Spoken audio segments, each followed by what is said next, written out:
punya Tuhan yang kuat.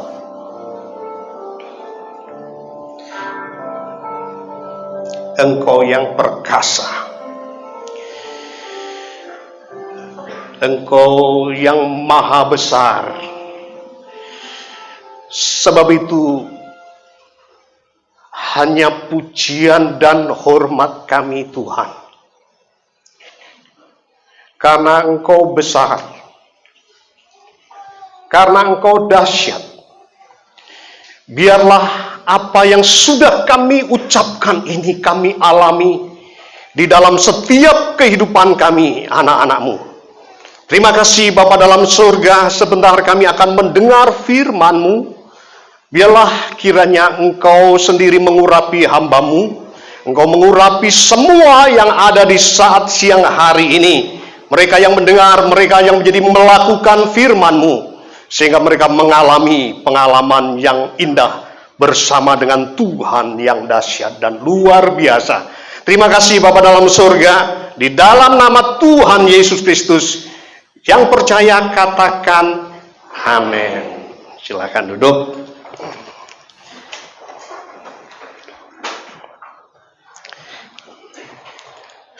Saudara diberkati dengan pujian siang ini. Haleluya.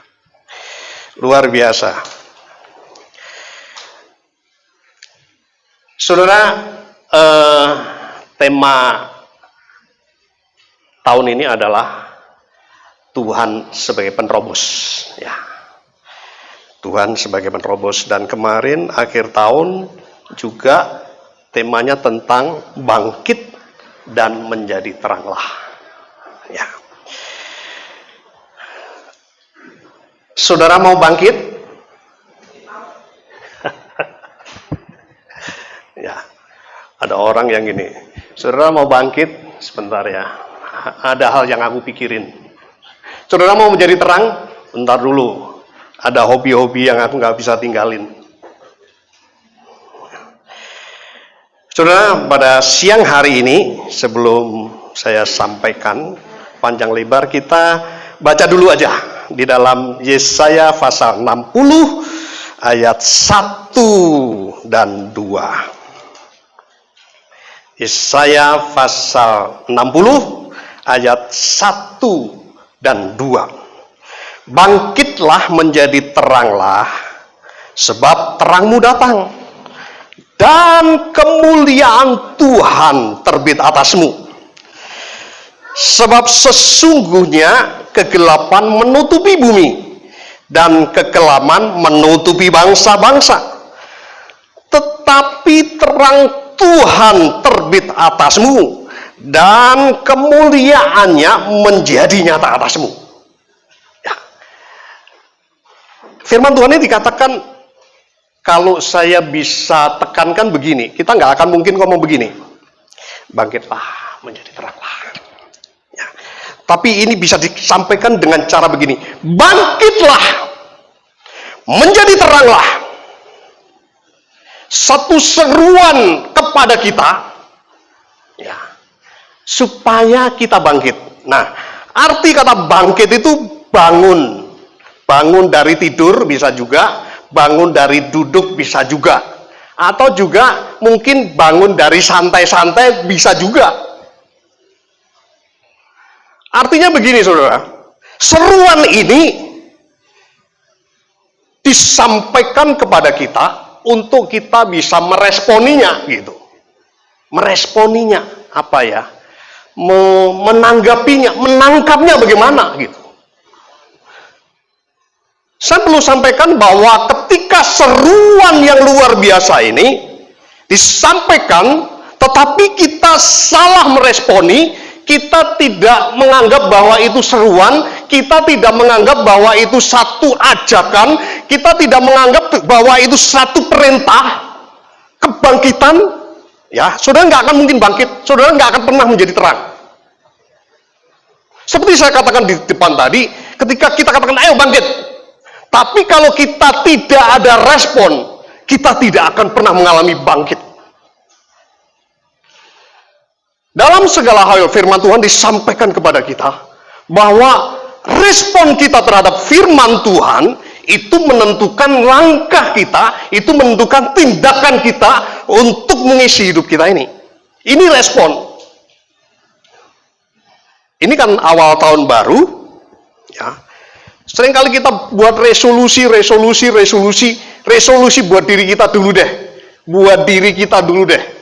Nggak usah buat gereja dulu, buat diri kita dulu kepada Tuhan. Ya. Bagaimana tentang diri kita kepada Tuhan?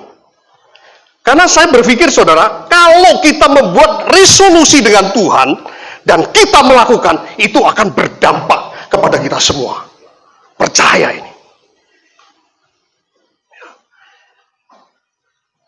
Contoh, saya akan melayani dengan lebih sungguh-sungguh untuk tahun ini. Itu resolusi kita dengan pelayanan dengan Tuhan. Tetapi kalau kita tidak pernah meresponi, kita tidak pernah ada aksi, tidak pernah ada tindakan, itu cuma slogan di dalam hidup kita. Dan itu tidak akan membawa dampak apapun. Dalam pelayanan kita juga nggak sembarangan, saudara. Kita nggak bisa sembarangan pelayanan dengan Tuhan. Kita harus persiapkan diri kita. Kita harus mempersiapkan semuanya. Hati kita, pikiran kita, hidup kita. Tidak bisa. Contoh, saudara, saya perlu sampaikan hal ini supaya ada satu pengertian dalam diri kita. Contoh. Besok kita mau pelayanan. Malam ini kita begadang. Ini nggak benar. Saya perlu sampaikan hal ini. Saudara, ada yang nggak setuju? Lu nggak apa-apa tuh. Yang penting bisa datang. Ketika kita menghadap kepada Tuhan, kita tidak bisa serampangan. Kita tidak akan pernah bangkit di dalam pelayanan kita. Contoh, kita muncul kesukaan, kebiasaan buruk yang sampai saat ini tidak bisa kita lepaskan.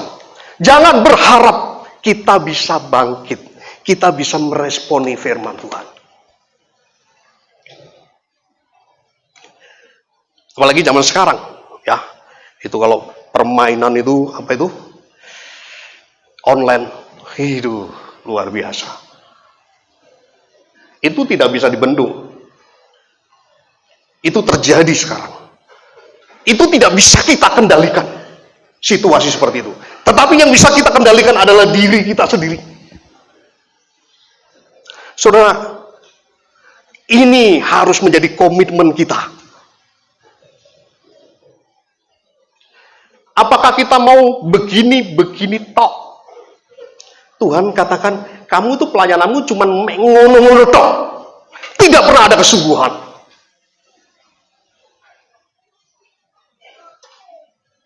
Pelayananmu nggak ada perubahan puluhan tahun.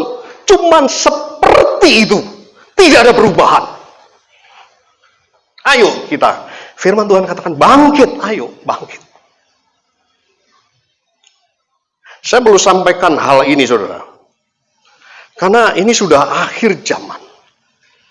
Ya, dikatakan bahwa kegelapan itu menutupi bangsa-bangsa. Dan terang Tuhan itu harusnya itu terbit kepada kita. Apakah kita ikut di dalam kegelapan yang menutupi bangsa-bangsa ini?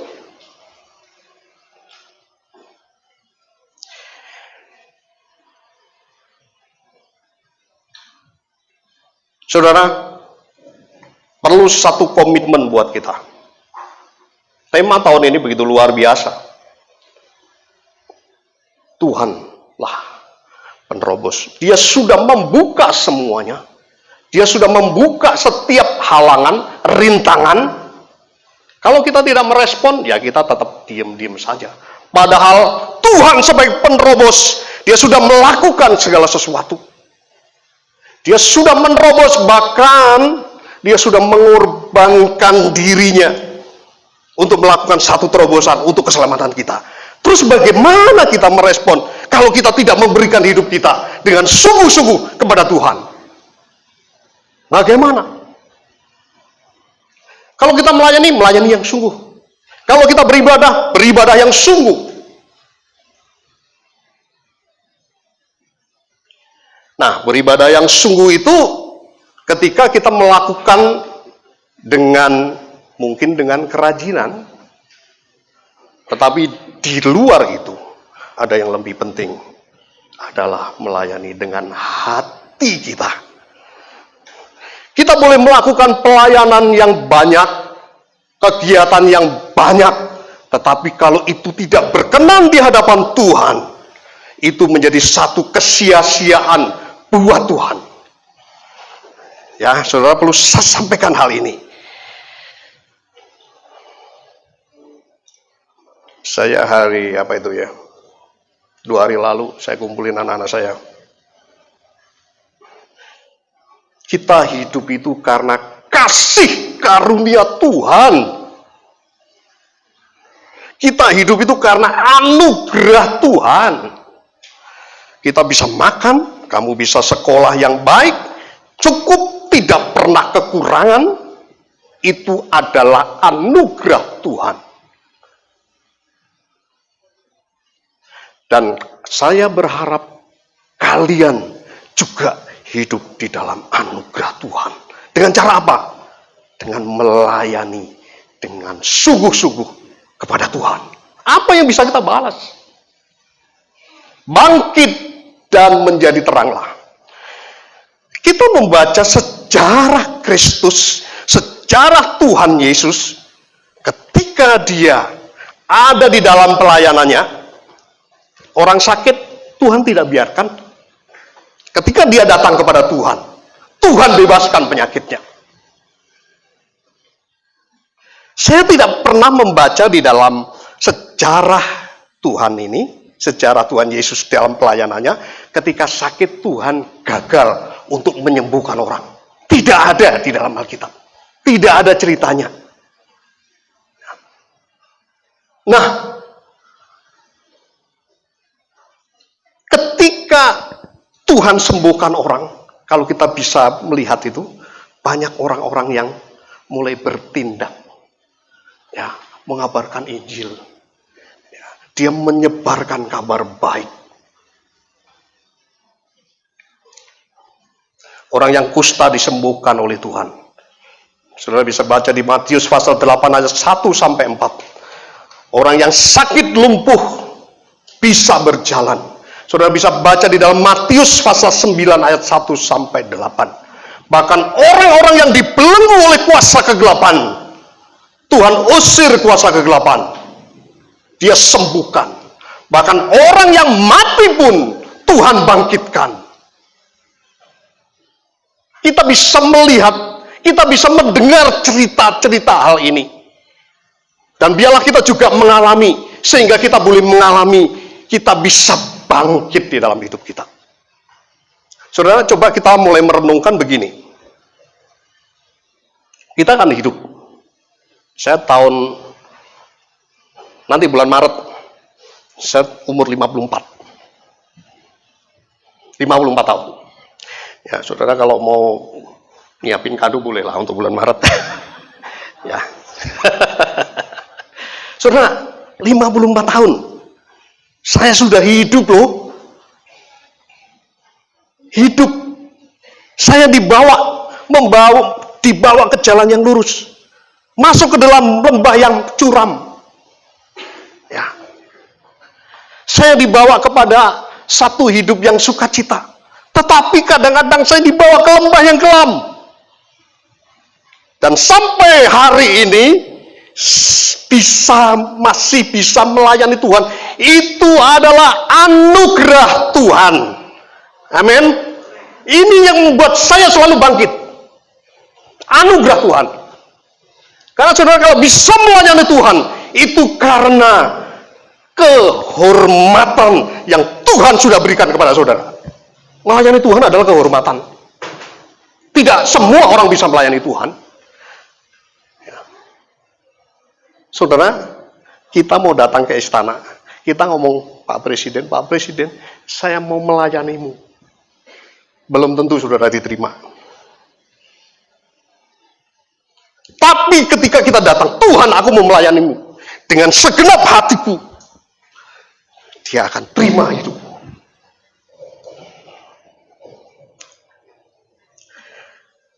Saudara, saudara sudah berapa lama hidup?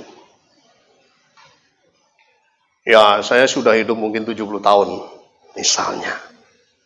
Tapi saya nggak pernah ngerasa kebaikan Tuhan. Itu sesuatu yang aneh, saudara bisa hidup. Saya perlu sampaikan hal ini. Kalau kita bisa hidup sampai 70 tahun dan saudara katakan, aku tidak pernah merasakan kasih karunia Tuhan. Saudara, itu sesuatu yang aneh terjadi dalam hidupmu. Saya boleh merasakan kemurahan Tuhan, saudara. COVID 2020 awal sampai hari ini. Ya, Tuhan itu baik banget loh. Dan Tuhan, saya sudah berpikir begini. Tuhan itu merancangkan satu hidup kita itu di sepanjang umur kita. Ya. Saudara, saya berada di kantor yang luar biasa. Gaji ora dikurangi. Karyawan ora dikurangi. Ya. Itu kan kemurahan Tuhan.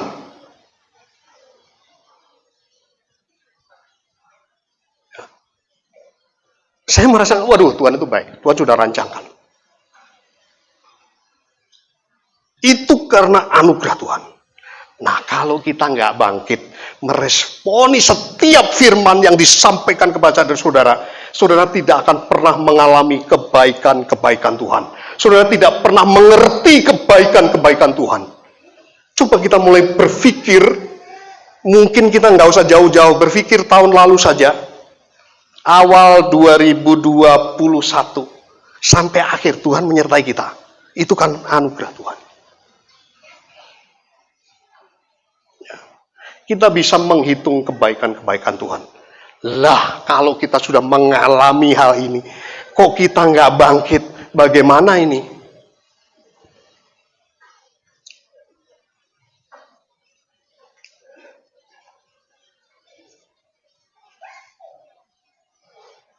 Saudara, bagaimana supaya kita bisa menjadi bangkit?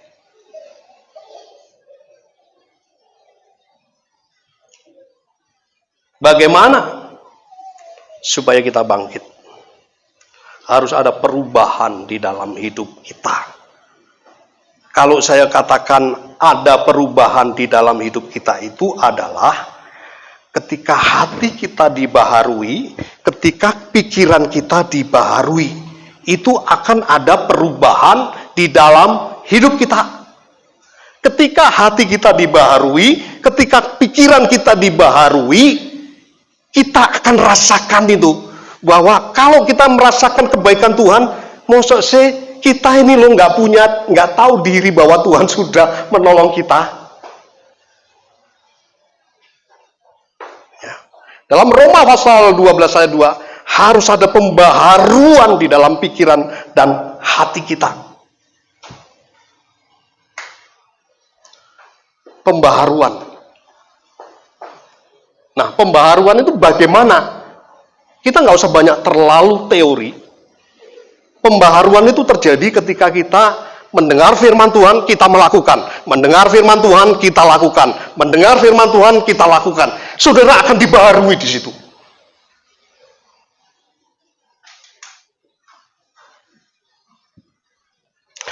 Saya kapan hari kan pulang ke Tulungagung dan saya biasa itu berkunjung ke tempat ibu kos saya ketika saya masih di SMA.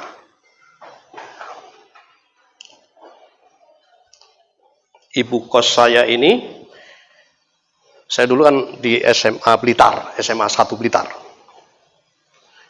Ibu kos saya ini saking baiknya, punya hubungan dengan keluarga saya, jadi sudah kayak kakak saya sendiri. Yang terlebih, saudara dalam Tuhan, luar biasa. Karena melalui keluarga ini, keluarga kami diselamatkan. Ya, melalui keluarga ini, kakak kami dipanggil Tuhan, orang tua saya dipanggil Tuhan. Maksudnya itu diselamatkan, bukan dipanggil pulang, enggak. Diselamatkan. Mereka bertobat melalui keluarga ini. Dan ini menjadi satu hubungan baik dan saya datang kepada dia. Dia katakan kepada saya, ini orangnya sudah 75 apa berapa gitu ya. Saya katakan, dia kalau diajak ngomong firman Tuhan itu luar biasa. Saya senang banget ini. Ya, saya kan sering dengerin mereka. Nah, dari apa yang disampaikan oleh ibu kos saya ini, itu adalah pengalaman dia dengan Tuhan, pengalaman dia mengalahkan masalah, pengalaman dia menuntaskan segala sesuatu, pengalaman kemenangan. Saya bisa rasa, luar biasa gitu. Ya, saya katakan luar biasa gitu. Dia katakan, saya belajar firman Tuhan yang memang saya ngerti, itu yang aku lakukan. Saya nggak bisa ngomong, saudara, karena dia nggak kebanyakan teori gitu. Yang disampaikan adalah pengalaman firman Tuhan. Makanya sampai sekarang, ya, saya kalau mau ngomong tentang firman Tuhan itu hati saya itu bergairah. Saya dikatakan begitu, waduh luar biasa ya. Saya kalau datang, karena dia kan sudah sepuh lah ya, 75 paling, saya nggak akan mungkin banyak ngomong. Saya lebih baik mendengarkan apa yang menjadi pengalaman dia ketika dia mengiring Tuhan sampai usia sekarang ini. Luar biasa, saudara. Saya juga berpikir, wah ini pengalaman. Nah, saudara, biarlah ketika kita mengikut Tuhan, ya, kita mengikut Tuhan, kita ada pengalaman dengan Tuhan. Sehingga hal itu akan membangkitkan roh kita untuk kita tetap setia kepada Tuhan. Saya perlu sampaikan, saudara, bahwa anugerah Tuhan itu diberikan dengan cuma-cuma. Saudara tidak bisa mendapatkan keselamatan dengan cara kita sendiri. Tidak pernah ada ceritanya di dalam Alkitab bahwa kita selamat karena cara kita sendiri, tetapi karena anugerah. Oleh sebab itu, kalau kita mengerti bahwa ini anugerah, mengapa kita tidak mempunyai gairah untuk memberikan yang terbaik buat dia?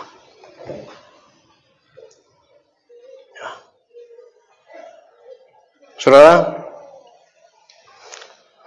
saya perlu berikan praktek ya. Jadi ketika kita mau bangkit, itu kita harus ada perubahan pola pikir. Ya, pola pikir. Terus yang kedua, kita harus ada perubahan perilaku nih. Kebiasaan kita. Ini harus dirubah.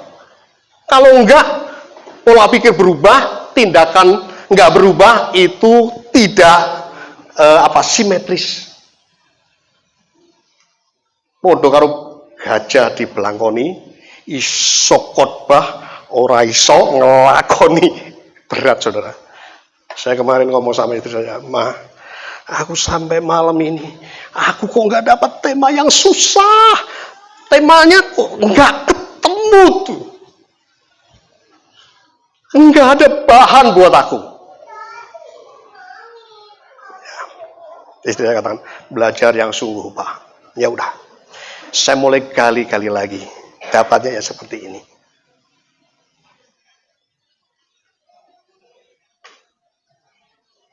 Membuang hidup yang lama. Kalau kita mau bangkit, kita buang hidup yang lama. Saudara, pengertian bangkit di dalam Kristus ini bukan hanya bersifat kegiatan-kegiatan kita. Enggak. Saudara rajin pelayanan, itu bagus. Tapi kalau nggak ada perubahan dalam hidupmu, percuma. Saudara rajin pelayanan, itu bagus. Tetapi kalau hidupmu tidak pernah mengalami, terus ngapain saudara melayani? Saudara boleh rajin melayani dalam segala hal. Tetapi kalau rohmu tidak pernah menyala, pelayananmu itu menjadi satu keterpaksaan. Nggak enak loh saudara kalau melayani dengan terpaksa.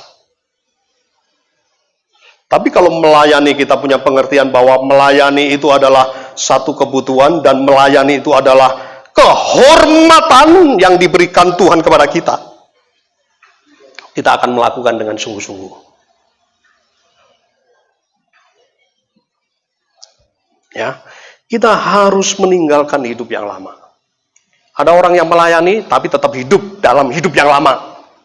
Itu satu persembahan yang menjijikkan di hadapan Tuhan. Sudah pernah melihat ya, pernah membaca ya, bahwa persembahanmu menjijikkan. Karena apa? Yang kamu lakukan itu tidak sesuai dengan hatimu. Yang kamu lakukan itu tidak sesuai dengan hidupmu. Oleh sebab itu, dengan seruan bangkit dan menjadi teranglah. Ya. Kita harus yang terlebih dahulu ini kebangkitan ini dari diri kita. Ya. Yang kedua, menjadi teranglah. Kristuslah sumber terang. Di dalam Yohanes pasal 9 ayat 5, kita baca ya. Yohanes pasal 9 ayat 5.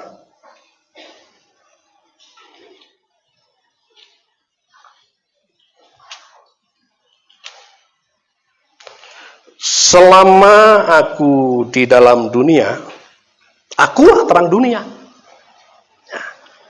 Kristus sebagai sumber terang, dan kita sebagai pengikut, kita adalah terang dunia juga. Itu. Lah kalau Kristus sebagai terang, kita ngikut, tapi kita hidup di dalam kegelapan, artinya kita sudah mengerti bahwa Kristus terang dunia. Tapi hidup kita tidak sesuai dengan terang itu. Ya. Itu akan menjadi batu sandungan. Banyak ini dalam kehidupan bergereja. Orang-orang yang menjadi batu sandungan.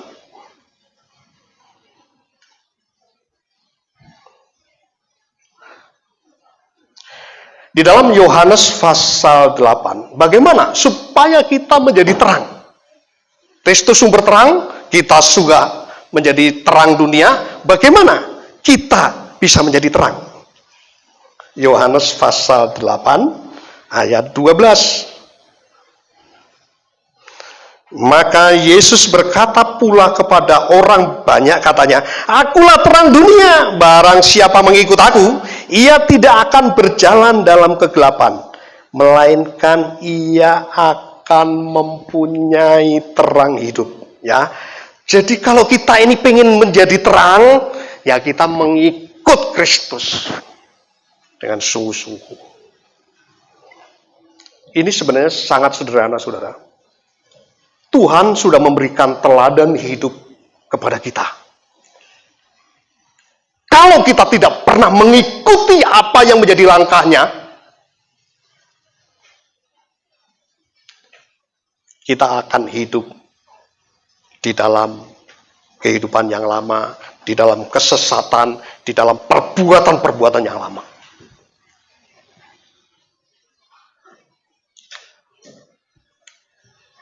Saudara, biarlah melalui firman Tuhan yang mungkin saya sampaikan dengan sangat keras ini, saya juga harus melakukan satu perubahan di dalam hidup. Dan ini perlu respon yang benar dari kita untuk kita melangkah.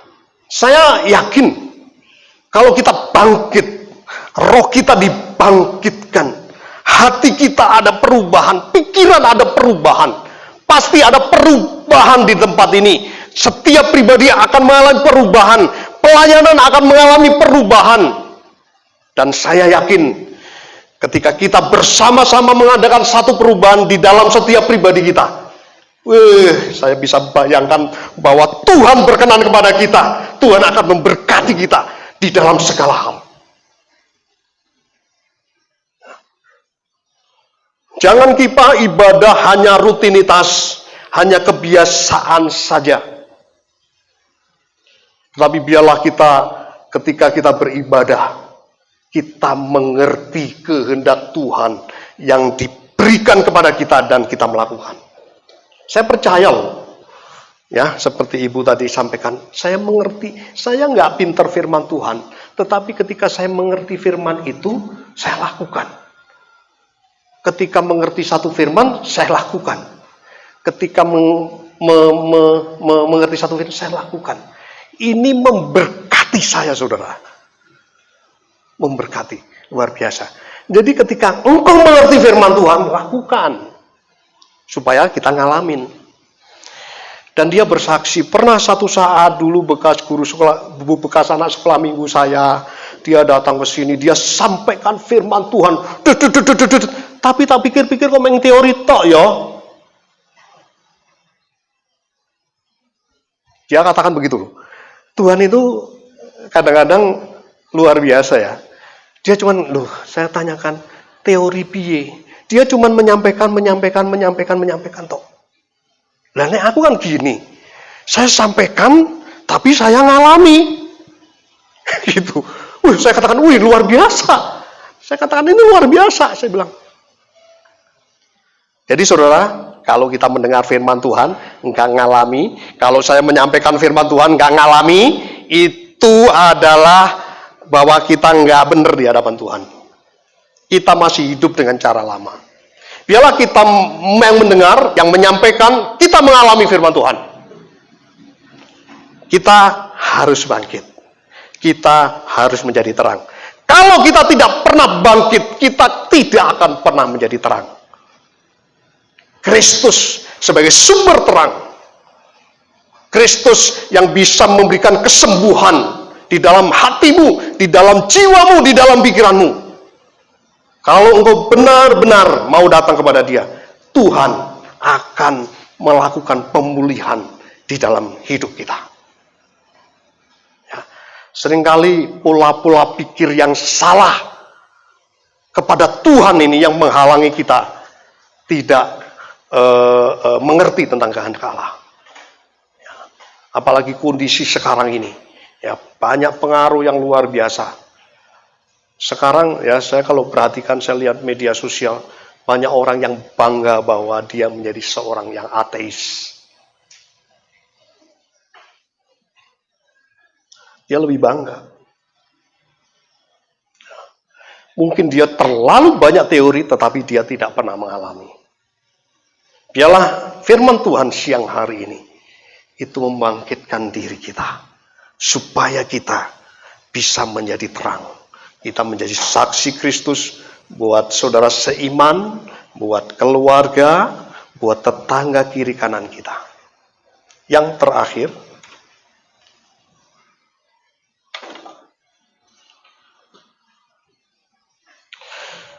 pesan ini disampaikan buat kita semua. Ya. Buat kita semua. Amin. Disampaikan buat kita semua. Oleh sebab itu, kita harus punya satu respon yang benar. Yang kedua, bahwa kondisi apapun yang terjadi saat ini, terjadi kegelapan yang luar biasa, penuh dengan tantangan sekalipun, tetapi kita jangan pernah lupa bahwa Tuhan menyertai kita sepanjang umur kita, selama kita setia kepada Dia. Amin, saudara. Demikianlah firman Tuhan, dan biarlah siang hari ini kita boleh bangkit dan menjadi. Tiada bisa menyamai. Kami bersyukur punya Allah yang kami kenal dalam nama Tuhan Yesus Kristus. Allah yang besar, Allah yang luar biasa, dan juga Allah yang memperhatikan setiap anak-anaknya. Dan kami boleh melewati dari hari ke hari, minggu ke minggu bersama. Kami percaya Engkau juga akan menuntun terus dalam tahun 2022. Dan kami percaya kami boleh bangkit dan kami boleh menjadi terang. Terima kasih Tuhan. Dan sebentar juga kami akan berkisah pulang. Engkau juga yang menuntun kami, karena Engkau lah penghapus di depan. Dan Engkau menyertai kami, bahkan Engkau memberkati setiap kami. Maka saat ini kami mengangkat tangan kami, dan Engkau memegang tangan tangan anak-anakmu yang terangkat saat ini. Maka sekarang sudah cepat kasih Tuhan, pulanglah dan terimalah berkat, terimalah kasih, sukacita, terimalah damai sejahtera daripada Allah Bapa di dalam cinta kasihnya Tuhan Yesus Kristus, serta dalam persekutuan Roh yang Kudus selalu menyertai engkau, yang selalu memimpin, selalu menjaga, melindungi, meluputkan dari segala mara bahaya, bahkan memberkati engkau mulai saat ini sampai Maranatha Tuhan Yesus datang kedua kalinya. Dan kita menerima semua berkat ini hanya di dalam nama Tuhan Yesus Kristus. Dan bila kita semua percaya dan mengatakan amin. Selamat siang, Tuhan memberkati.